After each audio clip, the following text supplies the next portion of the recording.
Voici l'exercice 1 de la troisième série d'analyse MIP. Alors cet exercice est le suivant. Prouvez la convergence des intégrales suivantes. Il y en a 5. I1, c'est intégrale de 0 à pi sur 2 de sinus de 2x sur racine de x dx. I2, c'est intégrale de 0 à 1 de 2x plus 1 sur valeur absolue de ln de x plus 3 dx. I3, c'est intégrale de 0 à 1 de 2e de x moins 2 moins sinus de 2x sur x carré dx. I4, c'est égal à intégrale de 0 à 1 de x sur exponentielle moins 1 sur x carré plus 1 dx. Et enfin, I5, c'est intégrale de 0 à 1 de x ln de 1 plus x sur cos 3x moins 1 dx. Alors, I1, intégrale de 0 à pi sur 2 de sinus 2x sur racine de x dx. I1 est impropre en 0. Mais en 0, sinus de 2x est équivalent à 2x.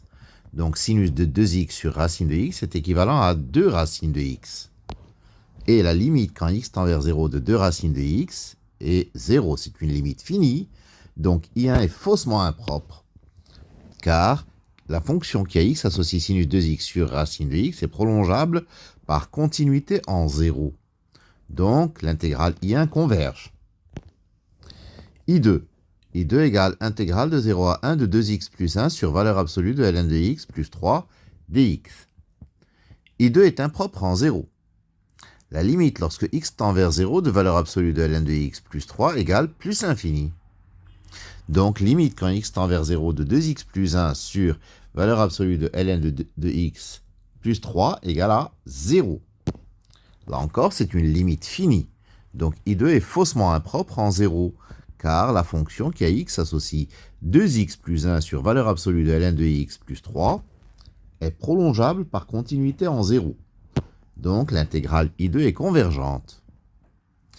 I3, c'est l'intégrale de 0 à 1 de 2e de x moins 2 moins sinus de 2x sur x carré dx. I3 est impropre en 0. Un développement limité de 2e de x moins 2 moins sinus de 2x au voisinage de 0 à l'ordre 2 va être obtenu en faisant les développements limités de chaque terme. E de x, c'est 1 plus x carré sur 2 plus petit o de x carré. Donc 2e de x, c'est 2 plus 2x plus x carré plus petit o de x carré.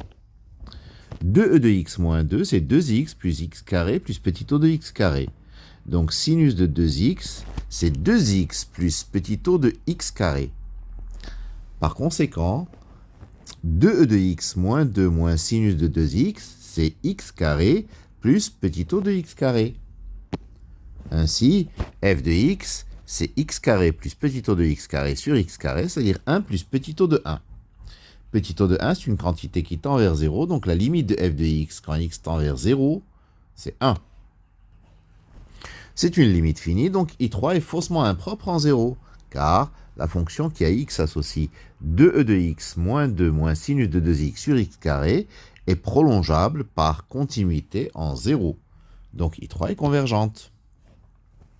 I4, c'est intégrale de 0 à 1 de x sur exponentielle moins 1 sur x carré plus 1 dx. I4 est impropre en 0. Limite quand x tend vers 0 de exponentielle moins 1 sur x carré, c'est exponentielle de moins quelque chose qui tend vers plus l'infini. Donc ça va donner 0. Donc limite quand x tend vers 0 de x sur exponentielle moins 1 sur x carré plus 1, ça fait 0 sur 1, ça fait 0. C'est une limite finie, donc I4 est faussement impropre en 0. Car la fonction qui a x associe x sur exponentielle moins 1 sur x carré plus 1 est prolongeable par continuité en 0. Donc, I4 est convergente. Enfin, I5, intégrale de 0 à 1 de x ln de 1 plus x sur cos 3x moins 1 dx. I5 est impropre en 0. Vient développement limité à l'ordre 2.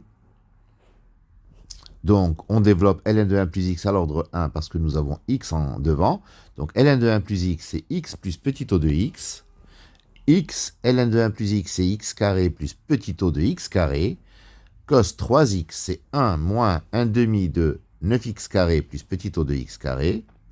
Par conséquent, cos 3x moins 1, c'est moins 9 demi de x carré plus petit O de x carré.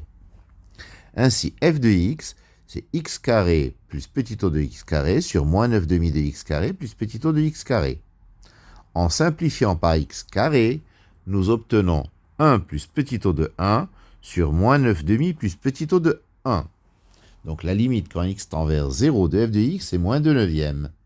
C'est une limite finie, donc I5 est faussement impropre, car la fonction qui a x associe x ln de 1 plus x sur cos 3x moins 1 est prolongeable par continuité en 0. Donc I5 converge. Toutes les intégrales que nous avons vues dans cet exercice 1 sont des intégrales faussement impropres, donc convergentes. Voilà pour cet exercice. Je vous remercie de votre attention.